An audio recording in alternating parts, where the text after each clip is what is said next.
안녕하세요. 커리어통입니다. 2023년 귀속 연말정산 실무자를 위한 강의 그 네 번째 시간입니다. 이번 시간에는 중도 퇴사자에 대한 처리 방법을 알려드리겠습니다. 중도 퇴사자에 대한 연말정산 업무. 근로자가 연중에 퇴직하는 경우에는 퇴직하는 달에 근로소득을 지급한 때에 연말정산을 하도록 되어 있습니다. 이처럼 원천징수 이행상황 신고서에도 반영을 하고 지급명세서 또한 전송하여야 합니다. 수시 제출을 하여도 되고 중도 퇴사자들 내역을 모아서 연말정산 기간에 연간합산 제출로 한 번에 해도 됩니다. 여기서 주의할 점은 과세관청에서는 둘 다 효력이 있다고 보기 때문에 이중 제출이 되지 않도록 해야 합니다. 위하고에서 중도 퇴사자 처리하기. 위하고에서 인사관리, 사원 등록에 가서 이동희 직원을 퇴사시켜 보겠습니다. 여기 기초자료에서 퇴사일자에 2023년 12월 30일로 입력을 하고 메인으로 돌아가서 근로소득관리를 누르고 급여자료 입력으로 가서 급여 플러스 상해 항목을 클릭하면 이제 이동희 씨가 중도 퇴사자라는 표시가 생깁니다. 이동희 씨를 클릭하면 이제 급여대장 인쇄하기를 포함한 항목들을 볼 수 있습니다. 이제 우측 상단을 클릭해서 중도 퇴사자인 이동희 씨에 대해 중도 퇴사자 소득세 간편 반영을 해보겠습니다. 연말정산 반영 데이터 삭제를 클릭하여 데이터를 삭제하고 다시 보게 되면 이렇게 간편 반영 결과가 나옵니다. 지방소득세 결정세액이 있는데 결정세액은 16,160원, 기납부세액은 6,600원이 나오고 차감징수세액은 9,560원이 나옵니다. 이때 상세입력 페이지 이동을 클릭하면 간이세액 변경 안내 팝업이 뜨며 이동희는 중도 카테고리로 옮겨집니다. 다른 직원들은 계속 근로자이기 때문에 연말 카테고리에 있는 것을 볼 수 있습니다. 근데 이동희 씨는 중도 퇴사자이기 때문에 혼자 중도 카테고리로 넘어와 있습니다. 이동희 씨를 클릭하면 왼쪽에는 자료 입력, 오른쪽에는 그 결과를 볼 수 있는 정산명세 페이지가 나옵니다.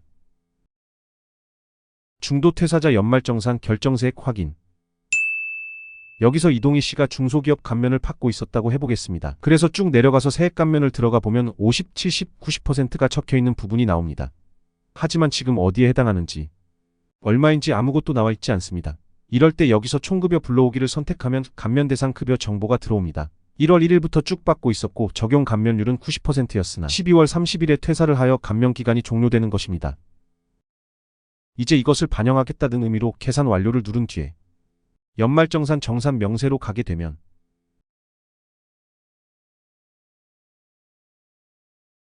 결정세액이 0이 된 것을 확인할 수 있습니다. 이제 우리는 상세 페이지에서 작업을 끝내고 중도 퇴사자 소득세 간편 반영 페이지로 다시 돌아갑니다. 지금은 결정세액란에 15,000원으로 적혀있던 것이 사라져 있는 것을 확인할 수 있습니다. 퇴사하면서 다 정산이 된 것이라는 의미입니다. 여기서 이제 이걸 반영하겠다는 의미로 소득세 반영하기를 눌러주면 됩니다.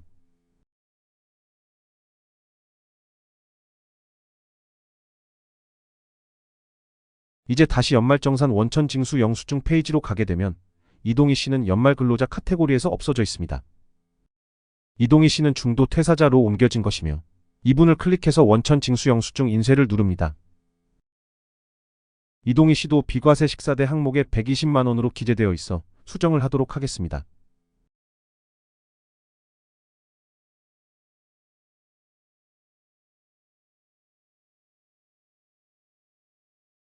이동희 씨는 중소기업 취업 청년 감면 90%에 해당하여 2,400만 원의 소득이 감면되었고 최종적으로 결정세액을 확인합니다.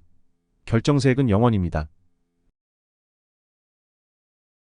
위에서 설명한 감면사항 이외에도 나머지 항목들도 빠진 것이 없는지 확인이 필요하지만 퇴사자의 경우 추가 자료를 수령하지 못하는 경우가 대부분이기 때문에 표준세액 공제를 적용하는 경우가 많을 것입니다. 중도 퇴사자에 대한 5월 종합소득신고 안내.